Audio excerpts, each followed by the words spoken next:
Hello, ladies and gentlemen, dear viewers of Burundi National Television. Welcome to the English News Edition, Top Stories. This Friday in Gitega, the Defense and the Security Forces presented their New Year wishes to the President of the Republic, Evariste Ndayishimiye, and his family. And this Friday Disaster Chronicle, we take you to Bugoyi River, a Kanyosha area, where landslides continue to occur, posing a threat to nearby homes.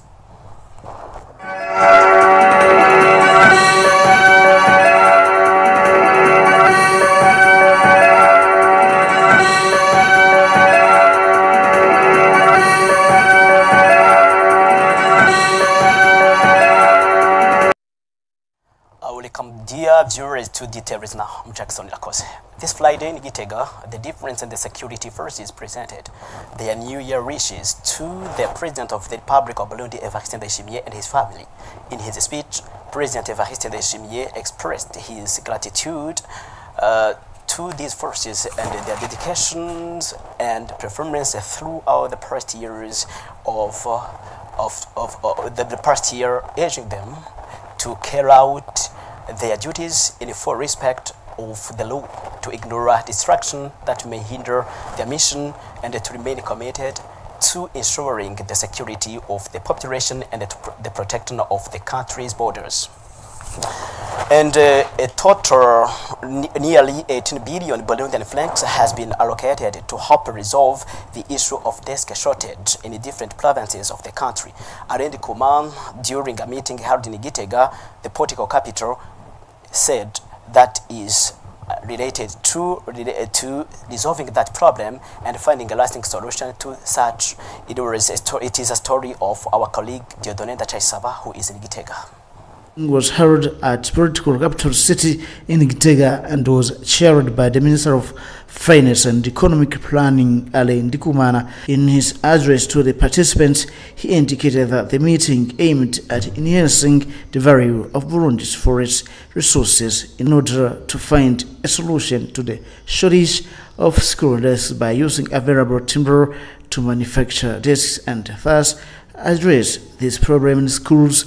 He explained that the coming together provides an opportunity to exchange ideas with a view to promoting the education sector, starting from concrete and practical projects. These actions are intended to reduce inequalities among students so that all children can study under relatively similar conditions and have access to basic necessities.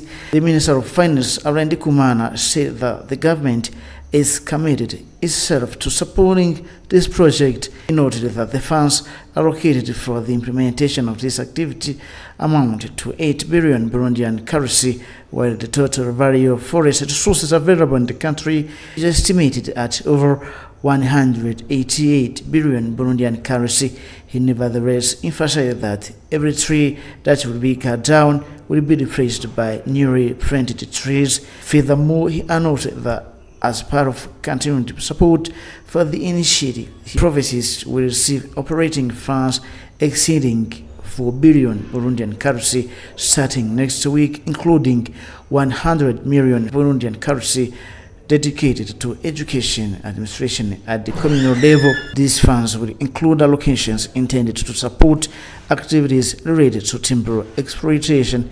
In order to ensure the proper implementation of this activity, each commune is required to allocate 6 hectares.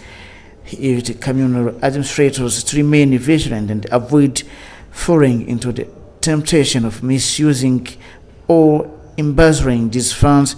He also called in other communal and provincial services to facilitate the implementation of this work. And he recorded that today the shortage of school desks nationwide is estimated at 34%. And the headquarters of Lumonge Commune is flooded with Congolese refugees seeking asylum in Burundi. They are waiting to be registered in order to receive the assistance provided to all refugees. Jivan Ndayishimiye. Pouring managed tents are visible at Izere Stadium in Lumonge Commune, Burunga Province. These tents shelter Congolese refugees, especially women and the children who fled the fighting between the Congolese army and the M23 movement. Some of these refugees have already been transported by bus to refugee camps. However, those who remain at the Rumonge commune headquarters report that they are living in a very poor conditions because they have not yet been registered and therefore are not receiving assistance. They say they are hungry, lack access to clean water, and they don't have adequate sanitation facilities such as toilets. Musafiri Haumvukiye, the president of the Refugees Reception Committee in Rumonge Commune, stated that they receive up to 3,000 Congolese refugees every day, and that the total number has now reached about 25,000. According to Mr. Haumvukiye, one of the main challenges is providing necessities such as food, water, and medicines due to the large influx of refugees. Hygiene conditions are also insufficient. He further explained that they lack the means of transportation to transfer the refugees to transit sites where they could receive assistance from the United Nations High Commissioner for Refugees. Mr. Haumvukiye called for the rapid registration of the refugees so they can receive proper assistance and to reduce congestion at the Rumonge commune headquarters.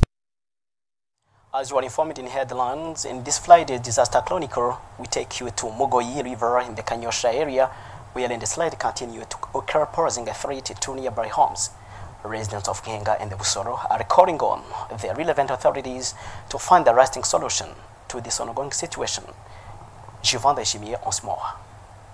Koraps is located on a stream known as the Mugoyi, which separates the Busoro and the Ngega quarters, both in the Mugere commune. A large number of houses built in this area are in a dangerous condition. The population living there fears that they may one day lose their lives. Stephen Duimana, one of the residents of from the hills overlooking the city of Bujumbura. Thank you, dear viewer, for your attention. This is the end of our English News Edition. Keep watching our program. Jackson Akoze. I must be going. Wish you a nice weekend.